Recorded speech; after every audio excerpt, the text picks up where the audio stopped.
Hi guys and welcome back to the garage. VAG Technic. We are continuing with the Audi RS6. This is episode number 5,700,000 and I don't know which one, but it's a constant work going on. And in this video we will be finishing the car off. I don't know how it will end up because the engine is running so far, but I didn't move the car yet. It's not on the wheels, the subframe is not on. But mainly we have a gearbox service here.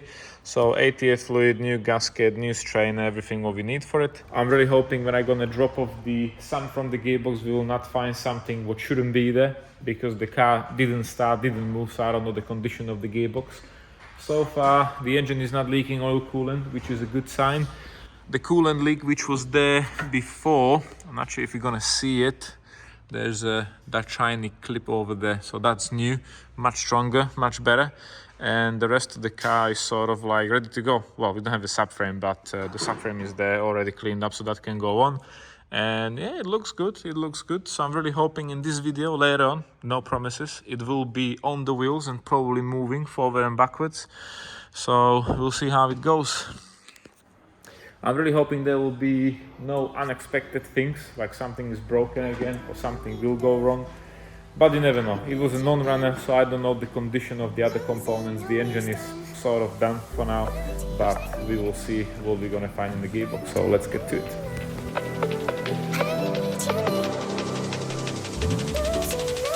So we took the oil sample from the gearbox, and the oil is pretty bad. But inside the gearbox on the magnets, of course, there's a bit of a build-up, but nothing too bad, seen worse. I was expecting it will be much worse than it is, but you never know. We didn't start the car, I didn't move it, so maybe it will be something wrong with it, but so far it doesn't seem like it. I did have a problem around the hose to take the sump off. It was holding me, that's why the oil was squirting everywhere. But we have everything here for it, so I'm gonna clean up the magnets, I'm gonna clean up the sump, we have a new gasket, we have a new strainer for the gearbox, and we're gonna put it back on, fill it, and hopefully it will be all good.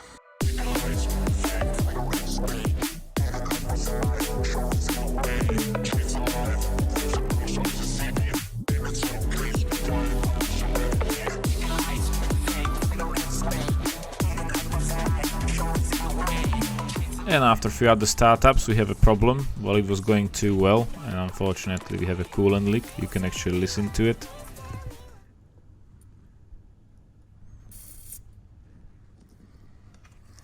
And because I already have the front end on, I knew it would be a pain to actually do it because there's no space, but I'll give it a try and try to sort it out.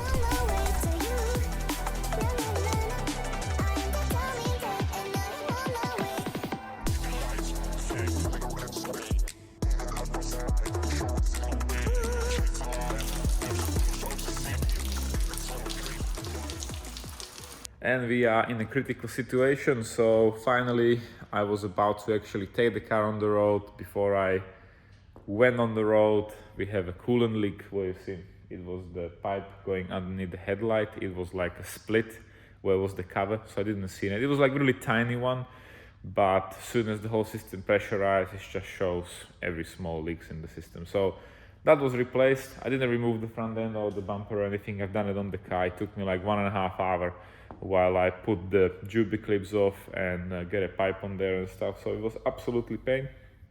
It took me a bit of a time as well to bleed the system because it's a quite big coolant system. So I opened the valve on the top.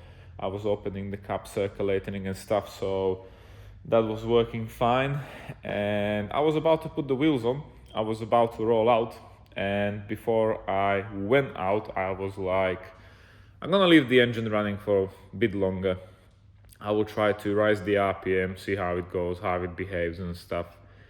And when I'm holding the engine above 2000 RPM for a couple of seconds, the oil pressure light came on, which is the worst possible scenario what can happen when I build an engine like this for £1 million. If you have an oil pressure issue, because it's quite dangerous. And I don't know, I done some basic checks. First thing what will come to your mind is oil pressure switch, which I don't think so.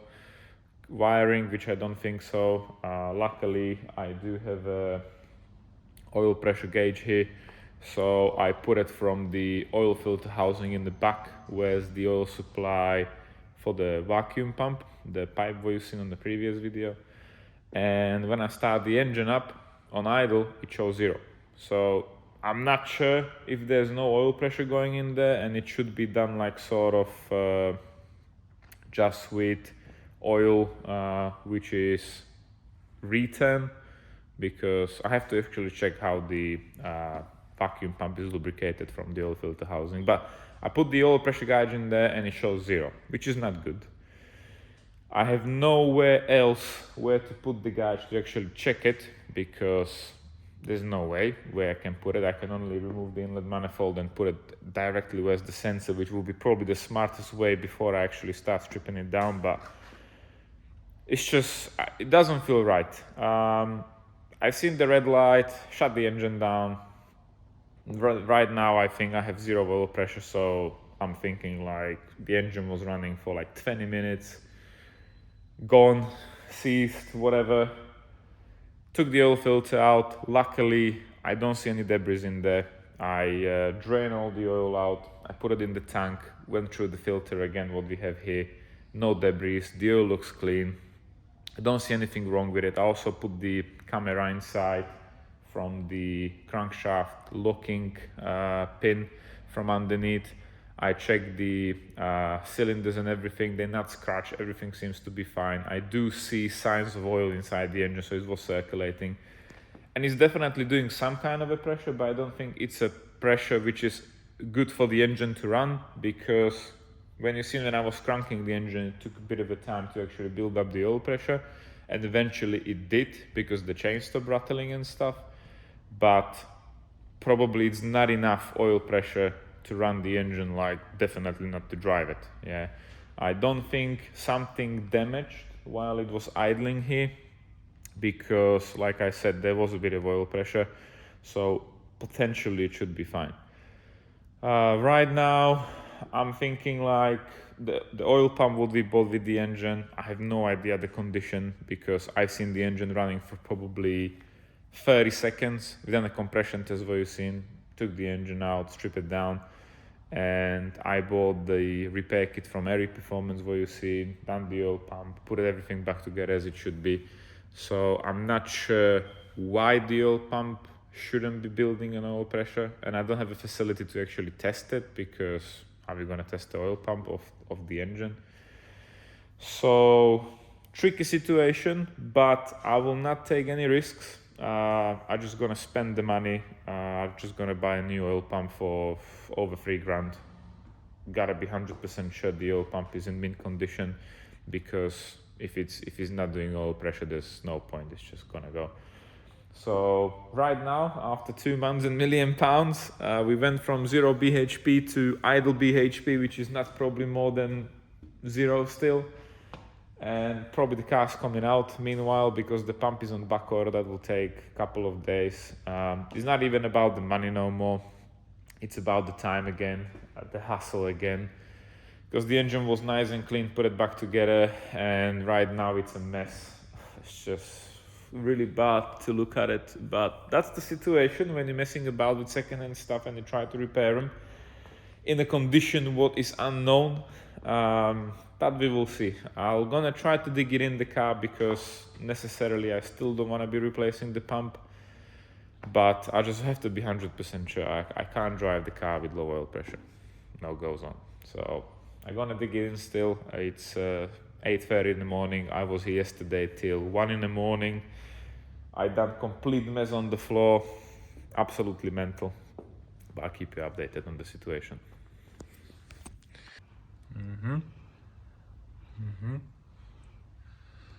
Beautiful. Just hold it down. Yeah, you gotta turn it. Like, yes. yes.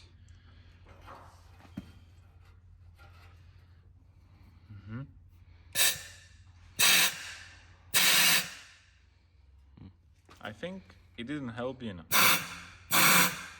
You gotta go closer if you can.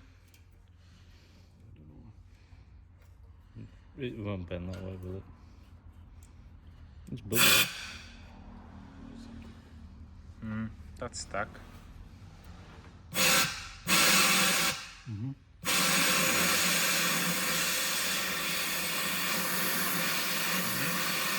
can see some holes. Yeah, there. yeah.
Oh man, what the fuck? What the hell is that?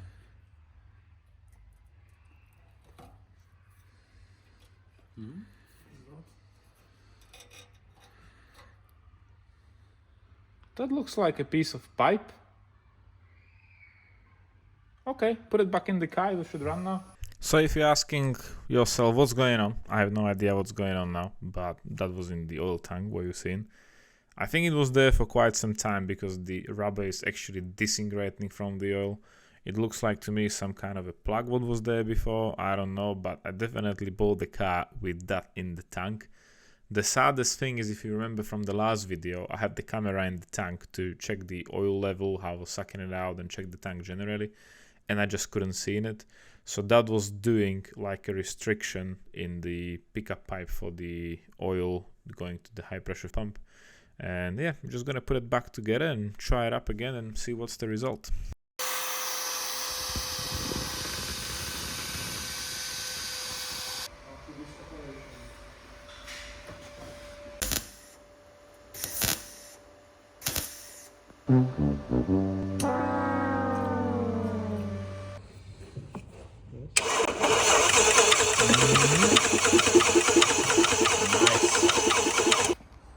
It's your turn.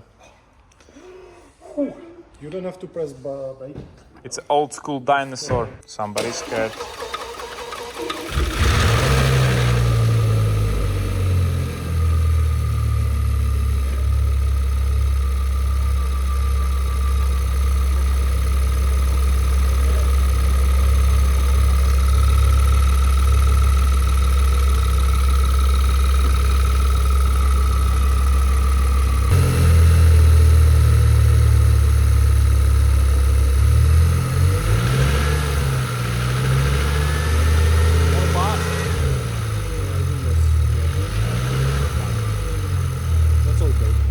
And just in case I drain the oil out from the engine, check it through this filter, and I don't think it looks that bad.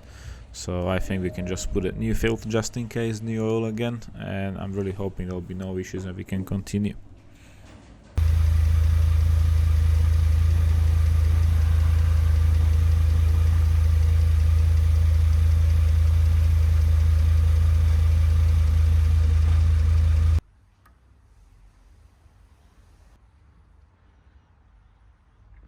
We are rolling. Okay, so we are in the RS6, and after the shocking information on the cluster, that low oil pressure switch off engine, we are going for a drive because we find out what we see on the footage, which is quite shocking because we did try to clean up the tank, we put oil in there, it was leaking out, so I think it just gets stuck again once the level was up, and it just gets stuck on the pickup pipe. We are checking the oil filter and everything, and There is like a dust and stuff, but that's usually always when we build the engine from the new piston rings and stuff. We do have a bit of a noise coming from the engine, like a ticking noise, but it's not like coming from the bottom end or something. It's a bit funny one because it's not there like constantly, but it's there now.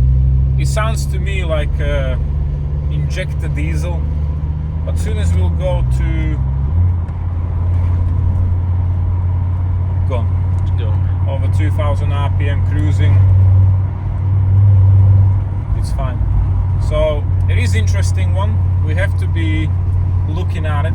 I am still a bit scared, not 100% sure like if the engine is damaged, is not damaged, because nobody knows. Oh no, please refuel. This will be a very common message on the cluster.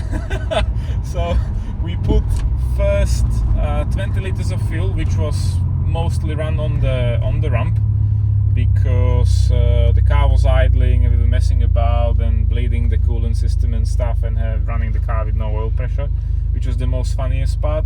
But I'm really hoping it will be fine. I don't know, can't guarantee. If the noise will get worse eventually, I'll rather strip the engine down while it's noisy and running than leave it to fully seize up.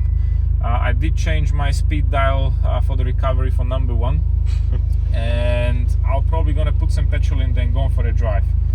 When it comes to everything else around the engine, it's sort of fine. There's no coolant leaks, no oil leaks or anything like that, and it will definitely need service again after the first 100 miles, if we'll be able to make those first couple of 100 miles. The oil temperature is holding something around 105.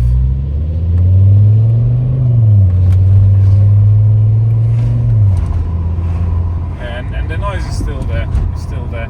I have no idea if it's the injector. I don't think it's an engine, because when you're cruising, it doesn't make any noise. It's just when you put your foot down. Yeah. So, bit skeptical still, because engine after rebuild shouldn't have a noise like that. The other thing is, the car didn't done too many miles because it was mostly on the ramp than on the road. And as you've seen in the tank, it's full of surprises. Like, for example, the heating is not working, which means the air conditioning is not working. It's like fully on LO, which is low, and fan is just completely dead, which is not really good for longer drives. So I'll try to sort it out tomorrow if we will go somewhere. But yeah, the boot lid doesn't close, and loads of small details. But currently, what I'm concerned is the engine noise than anything else, because I know the heating metrics and whatever needs doing, it's sortable like in a couple of hours really, so that's fine. From the feeling, like how the car feels and drives, I think it's quite solid for the miles, well actually kilometers, because somebody changes to kilometers. And it is a bit more stiff because it's on lowering springs. It still have a DRC, but it's much more stiffer, and especially on a normal driving, daily driving, it's probably not that comfortable. So yeah, and we definitely have to make it a bit more higher, because sometimes I can hear the back wheel is basically scraping the wheel arch, but that's all just the details. So my plan is, probably we will put loads of fuel in the car, and we will try to drive the engine very gently. Before we will go, I'll definitely want to check the oil filter again, if there's no debris or anything like that. But so far it looks good, so we will see, time will tell. If everything goes well with the running in procedure, we have to strip the top of the engine again to replace the injectors from Porsche. We have to put the upgraded fuel pumps in. We have to do the relief pressure valve on the pumps, and we definitely have to sort out the intake filters and do some modifications to them as well. But that's like in a far away future. But yeah, unfortunately I did order an oil pump, genuine one. So if somebody after a genuine pump, let me know. I have one new in the box, never used. but yeah, we'll see how it goes. Maybe there will be whole car for sale, spares or repairs soon. Time will tell. So yeah, temperature is still holding 103-4 degrees, which is fine. The noise is like, you can hear it. You can hear it. Yeah. But it's not like a whirring noise, but it's a noise which shouldn't be. Yeah. So I'm not sure if it's the rocker arm, I'm not sure if it's a piston slab, I'm not sure what it is. We have the spark plugs out already. We can confirm that cylinder number 1, which is the driver's side front, is a bit more washed compared to number 6, which is the first cylinder on the passenger side. So it can be an overfueling injector, but it's hard to tell. Yeah, but I think for time being to run the engine, it should be fine, just to have it steady like this. And then we're gonna swap the injectors anyway, so yeah, and I don't have anything else to put in there so far, so it is what it is. So fingers crossed, guys, and we're probably gonna go back to the garage now, and I'll let you know how the test drive goes.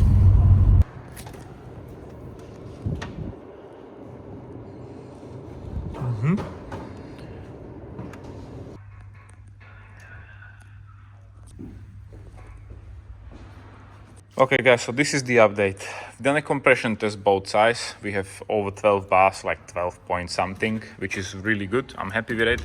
But again, when I start the engine in the morning, couple of seconds, because there's no cold start, I didn't hear the tapping noise. I was like, great, it's gone. Something was just not run in.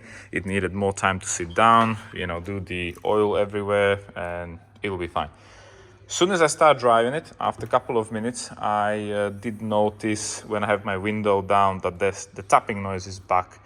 I don't hear it as much as in the car like yesterday, but it shouldn't be there. That's 100%. Engine after rebuild shouldn't make a tapping noise. So I am still a bit skeptical. It might be something very expensive because of the oil pressure. Unfortunately, I didn't knew, like, even I check it, I put oil in there to drain it and done my best to make sure it's good, but it wasn't good. And the only positive thing is before I start the engine up, I make sure we have oil pressure in the engine. So we were cranking it, oil was coming out of the filter housing, put the oil filter back in, and I hear it like the tensioners are full of oil. And when it happened, I also checked it from underneath, and there was like oil drops from the piston. So there was some oil pressure, but as soon as we raised the RPM, it wasn't efficient pressure to run the engine. So what's happening now is this piston here, you can see, is really clean, like really clean. Yeah, if we compare it with the other side, this one here is like, it has carbon buildup already. You can see how it's burning the fuel efficiently. It's black. Also, when we compare the two spark plugs, you can see that the plugs on my left, which is from this side, on the right, which is from that side, the left one is like washed out. So it looks like to me this side is overfueling. So I'm still hoping that that ticking noise is actually overfueling injector, faulty injector or something. The only way how to find out is actually to disconnect it. I can see the connector from here. I'm not sure if you can see it on the camera. Yes, there it is. So it's disconnectable. What I want to do next is I want to put it back together, disconnect the injector, and start the car without injector by plugged in. I'm checking the oil filter still. I check the drain plugs from underneath. Where's the locking pin as well? So I unscrew that, check it. There's no metal on it. So I'm suggesting if something is wrong internally, we will already have heavy metal everywhere, because that will go very quickly to the whole system. But we don't have any signs like that so far. So I'm really hoping it's injector, because they are old. I don't know how old they are. I don't know. I clean them up. I've done my best again, but obviously we'll have the Porsche injectors to be put in. But yeah, we definitely have to diagnose the noise, and I'd rather take the engine out now when it's still running and try to have a look even for internal issues than have any other problems afterwards. But that is the future. So far we will continue with the easy things, unplug the injectors.